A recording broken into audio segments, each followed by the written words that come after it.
The feeling of having found photography, it filled me up. It was impossible to contain.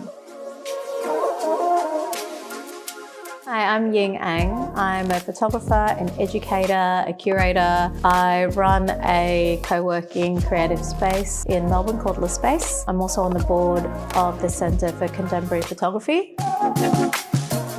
I discovered photography quite late in life, when I was about 23 years old. My father gave me a camera and found myself absolutely captivated. What photography allowed me to do for the very first time was able to observe and then assert my own perspective on the subject in which I was observing. And that was a revelation for me. That was a moment. That was a serious moment. I remember sitting in the car with my mum. I cried and I begged and I said, if I don't walk down this road, I'll never be as good at anything else than being a photographer. There was a moment where I was working and living in New York, and I had invited my mother to come and have dinner with myself and my friends. And my friends were shooting for the New York Times, front page editor of the Wall Street Journal. People work in photography, in photojournalism at a very high end.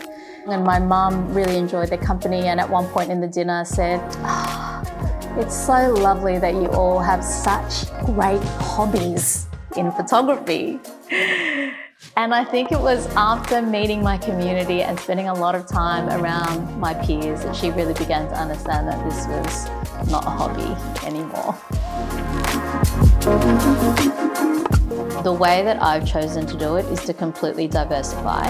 I am an educator. I also run a creative co-working space that I founded with my partner, work freelance, curate shows.